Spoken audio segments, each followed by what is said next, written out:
Kepala Staf Kepresidenan Muldoko menyatakan sudah mengirim memo ke Menteri Sekretaris Negara Pratikno agar dokumen keputusan Presiden atas pemindahan ibu kota dari Jakarta ke Ibu Kota Nusantara atau IKN segera dirampungkan. Menurutnya, Kepres itu penting karena ada rencana pelantikan Presiden dan Wakil Presiden di IKN. Namun sebelumnya, Menko Perekonomian yang juga Ketua Umum Partai Golkar menyatakan pelantikan Prabowo Gibran dilangsungkan di gedung MPR DPR RI Jakarta. Kepala Staf Kepresidenan Muldoko menyatakan telah mengirim memo ke Menteri Sekretariat Negara Pratikno agar mempercepat penyelesaian Kepres IKN. Menurut Muldoko, Kepres IKN penting segera diselesaikan karena ada rencana pelantikan Presiden dan Wapres terpilih akan digelar di IKN. Mengusulkan itu ya, buat memo kepada Pak Mensesnek supaya pengertiannya bahwa nanti kan ada presiden dan wakil presiden akan dilantik di ibu kota. Ini saya sudah nyampaikan surat kepada Pak Mensesnek tentang itu. Ada target penerbitannya, ada target dari penerbitannya apa? Ya, aku belum tahu, nanti akan cek. Ya. Sebelumnya, Menko Perekonomian Airlangga Hartarto pernah menyatakan Presiden dan Wakil Presiden terpilih akan dilantik di Jakarta. Pelantikan Pak Presiden misalnya di Senayan atau di IKN, Pak? Ada info nggak soal itu, Pak? Agenda kan di DPR. Masih di DPR sejauh ini berarti ya, Pak? Harus di DPR. Pak Presiden membuka peluang. Dalam konstitusi disebutkan Presiden dan Wakil Presiden dilantik di Ibu Kota Negara.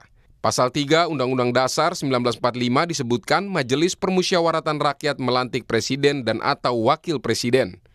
Di pasal 2 dinyatakan Majelis Permusyawaratan Rakyat bersidang sedikitnya sekali dalam 5 tahun di Ibu Kota Negara.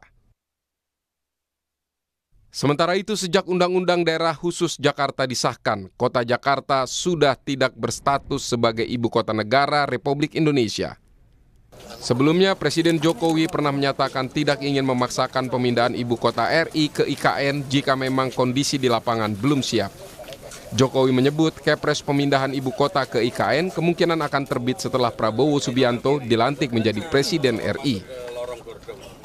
Kepres pemindahan ibu kota apa bakal terlaksana sebelum 17 Agustus? Kepresnya bisa sebelum, bisa setelah Oktober. Kita melihat situasi lapangan. Kita tidak ingin memaksakan sesuatu yang memang belum, jangan dipaksakan. Semuanya dilihat, progres lapangannya dilihat. Saat ini pemerintah terus mengebut pembangunan infrastruktur di IKN. Presiden Joko Widodo memastikan upacara peringatan HUT ke-79 RI akan digelar di IKN selain di Jakarta pada 17 Agustus mendatang. Bahkan Kamis 30 Juli nanti, Presiden Jokowi akan menggelar rapat di IKN untuk membahas persiapan upacara kemerdekaan RI. Tentang IKN, sedikit saya sampaikan bahwa nanti hari Kamis kami akan diundang rapat oleh Bapak Presiden. Tentu kami berusaha untuk sesuai dengan rencana untuk 17 Agustus. Tetapi memang harus diakui bahwa hari-hari di sana itu hujan terus. Bulan lalu itu 1 bulan ada 8 hari saja yang bisa beroperasi. Sebelumnya Presiden Joko Widodo menyatakan siap berkantor di IKN setelah ada lampu hijau atau setelah semua infrastruktur dasar di IKN siap. Tim Liputan Kompas TV.